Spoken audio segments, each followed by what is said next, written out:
Hi everyone, molbinstaste എല്ലാവർക്കും സ്വാഗതം. ഞാൻ ഇന്ന് ഉണ്ടാക്കുന്നത് ചിക്കൻ കൊണ്ടുള്ള പെരലനാണ് കേട്ടോ. സാധാരണ നമ്മൾ പോർക്ക് ഉണ്ടാക്കിയാലേ പെരലൻ ഉണ്ടാക്കുന്നത്. ഇത് വീട്ടിലുണ്ടാക്കി നോക്കിയപ്പോൾ എല്ലാവർക്കും നല്ല ഇഷ്ടപ്പെട്ടു. അതുകൊണ്ടാണ് ഞാൻ നിങ്ങൾക്ക് കാണിച്ചു തരുന്നത്. അതെങ്ങനെ ഉണ്ടാക്കുന്നത് നമുക്ക് നോക്കാം. അപ്പോൾ നമ്മൾക്ക് ചിക്കൻ കറി ഉണ്ടാക്കി തുടങ്ങിയാലോ. ഞാൻ ഓൾറെഡി പാൻ വെച്ച് ചൂടാക്കിയിട്ടുണ്ട് കേട്ടോ. പാൻ ഇപ്പോൾ നല്ലൊരു ചൂടായി വന്നിട്ടുണ്ട്. അതിലേക്ക് ഞാൻ വെളിച്ചെണ്ണ ഒഴിക്കുവാണ് കേട്ടോ. 1 ടേബിൾ സ്പൂൺ കാണുന്നത്. അതിലേക്ക് ആവശ്യത്തിനുള്ള കടുക്. അതിനൊപ്പം തന്നെ ഞാൻ കുറച്ച് ചെറിയ ജീരകം ഇടുകയാണ്. അത് ഓപ്ഷനിലാണ്, നിങ്ങൾക്ക് ആവശ്യമുണ്ടെങ്കിൽ മാത്രം ഇട്ടാൽ മതി. ചിലർക്ക് ഈ ചെറിയ ജീരകത്തിൻ്റെ ടേസ്റ്റ് ഇഷ്ടമില്ലല്ലോ. ഇനി നല്ലപോലെ ഒന്ന് പൊട്ടി വരട്ടെ കേട്ടോ. അപ്പോൾ കടുകും ജീരകവും എല്ലാം നല്ലപോലെ പൊട്ടി വന്നിട്ട് അതിലേക്ക് ഞാനൊരു 3-4 ഉണക്കമുളക് ഇട്ട് കൊടുക്കും.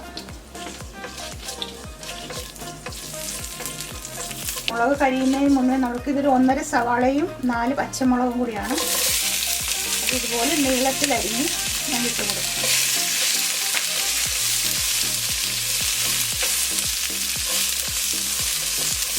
ഇതിലേക്ക് കുറച്ച് ഉപ്പിടാം കേട്ടോ.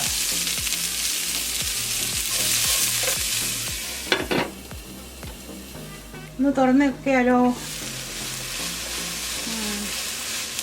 സവാള എല്ലാം പകുതി വെന്തിട്ടുണ്ട് കേട്ടോ. ഇനി നമ്മൾക്ക് ജിഞ്ചർ ഗാർലിക് പേസ്റ്റ് ഇട്ട് കൊടുക്കാം. ഒരു 1.5 ടീസ്പൂൺ ജിഞ്ചർ ഗാർലിക് പേസ്റ്റ്. അതിട്ട് ഇതിൻ്റെ പച്ച മണം മാറുന്ന വരെ നമുക്ക് ഇളക്കി കൊടുക്കാം കേട്ടോ. ഞാനൊന്നും കൂടി മൂടി വെക്കുവാണേ 5 മിനിറ്റ്. ഒരു 5 മിനിറ്റായി നമുക്കൊന്ന് തുറന്ന് നോക്കാം.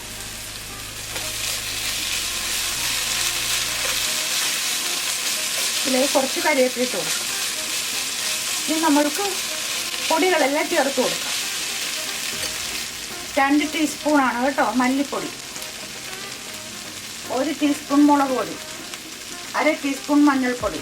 ഇനി ഞാൻ ഇടാൻ പോകുന്നത് മുഴുവൻ മല്ലിയും മുഴുവൻ മുളകും കൂടി ഞാൻ വറുത്ത് പൊടിച്ച് വെച്ചിരിക്കുന്നതാണ്. അതാണ് ഈ കറിയുടെ കിക്ക്. അത് ഞാനൊരു 2 ടീസ്പൂൺ കൂടി ഇട്ടു. കുറച്ചുകൂടി എണ്ണ വേണം.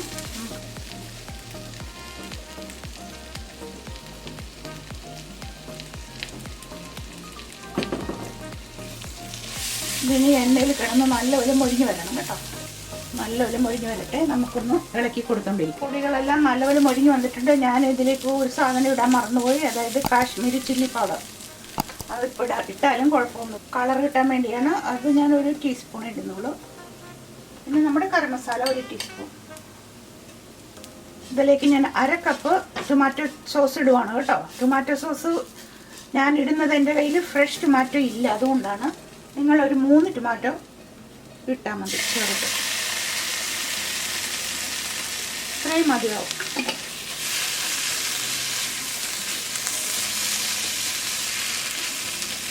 നമുക്ക് ചിക്കൻ ഇട്ട് കൊടുക്കാം. ഇത് കഴുകി ഞാൻ കുറച്ച് ഉപ്പിട്ട് വെച്ചിരിക്കുന്നതാണ് കേട്ടോ. കഴുകി കുറച്ച് ഉപ്പും കുരുമുളകും കൂടി മാരിനേറ്റ് ചെയ്ത് വെച്ചതാണ്. ഒരു 15 മിനിറ്റ്. ചിക്കനിലേക്ക് ഉപ്പും കുരുമുളകൊക്കെ ഒന്ന് പിടിച്ച് വരട്ടെ എന്ന് കരുതിയാണ് അങ്ങനെ ചെയ്തത്. ഇതിലേക്ക് ഞാൻ കുറച്ച് മല്ലിയിലയും കൂടി ഇടുക.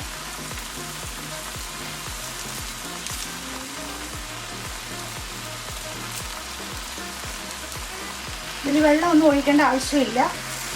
എല്ലാം കൂടി നല്ല യോജിപ്പിച്ച് ഇറച്ചിയിലോട്ട് ഈ ഗ്രേവി എല്ലാം പൊതിഞ്ഞിരിക്കണം. അങ്ങനെ നമുക്ക് മീഡിയം ടു ലോ ഫ്ലെയിമിൽ വെച്ച് വേവിച്ചെടുക്കാം. വെള്ളം ഒന്നും ഒഴിക്കേണ്ട ആവശ്യമില്ല. ഈ കറിയുടെ പ്രത്യേകത ഈ ഗ്രേവിയാണ് കേട്ടോ. നമ്മളിതെല്ലാം നല്ലപോലെ പച്ച ചുവ മാറുന്നത് വരെ വഴറ്റിയെടുക്കണം. അതാണ് ഇതിൻ്റെ ഹൈലൈറ്റ്.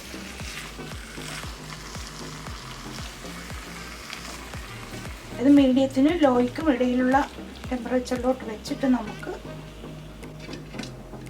അവിടെ ഇരുന്നൊന്ന് വേവട്ടെ. ഇടക്കിടക്കൊന്ന് ഇളക്കി കൊടുത്താൽ മതി കേട്ടോ. ഇത് തുറന്ന് നോക്കിയാലോ. ഇപ്പോൾ വെള്ളമെല്ലാം ഇറങ്ങി നല്ല തിള വന്നിട്ടുണ്ട്. ഇനി ഇത് നമ്മൾക്ക് അടച്ച് വെക്കണ്ട കേട്ടോ. തുറന്ന് വെച്ച് തന്നെ നമ്മൾക്കിത് വറ്റിച്ചെടുക്കാം. അതായത് നമ്മൾ പെരളൻ പോലെയാണ് വെക്കുന്നത് കേട്ടോ. അതുകൊണ്ടാണ് ചിക്കൻ്റെ പീസ് ഇത്രയും വലുതായിട്ട് ഞാൻ വെച്ചത്. ഒത്തിരി വെന്തൊടഞ്ഞ് പോകരുത്, ടേസ്റ്റ് വ്യത്യാസം വരും കണ്ടോ. ഇപ്പോൾ നമുക്ക് ഉപ്പും പുളിയോ മസാല എരിവ് ഇതെല്ലാം നമുക്ക് നോക്കാൻ ആവശ്യത്തിനുണ്ട്. ഇതെല്ലാം ആവശ്യത്തിനുണ്ട്. ഞാൻ കുറച്ച് കുരുമുളക് പൊടിയും കൂടി ഇടുവാണ്. കുറച്ചുകൂടി വറ്റി വരട്ടെ കേട്ടോ. ഇത് തുറന്ന് വെച്ച് നമുക്കിതുപോലെ ഇളക്കി കൊടുക്കാം. ഇപ്പോൾ ചിക്കൻ പെരളിന് നല്ലപോലെ വറ്റി വന്നിട്ടുണ്ട്. ഇത് തണുക്കുമ്പോൾ കുറച്ചുകൂടി വറ്റും കേട്ടോ. ഇതിൻ്റെ ഗ്രേവി നല്ല കുഴഞ്ഞ് നല്ല കവർ ചെയ്തെല്ലാം ഇരിക്കും. ഇതിൻ്റെ പുറത്തോട്ട് നമ്മൾക്ക് ഇനി ലാസ്റ്റ് ഇടുന്ന ഇൻഗ്രീഡിയൻസൊക്കെ ഇട്ട് കൊടുക്കാം. ഇതിലേക്ക് ഒരു ടേബിൾ സ്പൂൺ നെയ്യ് ഇട്ട് കൊടുക്കാം കേട്ടോ. നിങ്ങളിതൊന്ന് ട്രൈ ചെയ്ത് നോക്കും. നല്ല വെറൈറ്റി ടേസ്റ്റ് ആയിരിക്കും. നല്ലപോലെ മിക്സ് ചെയ്തു. നല്ല പശുവിൻ്റെ ഗീ ആണ്. അതായത് ഒറിജിനൽ ഗീ തന്നെ നിങ്ങൾ ഉപയോഗിക്കണം കേട്ടോ. നല്ലപോലെ ഇളക്കി കൊടുത്തിട്ട് ഇനി കരിവേപ്പിലയും കുറച്ച് മല്ലിയിലയും കൂടി ഇട്ട് കൊടുക്കും.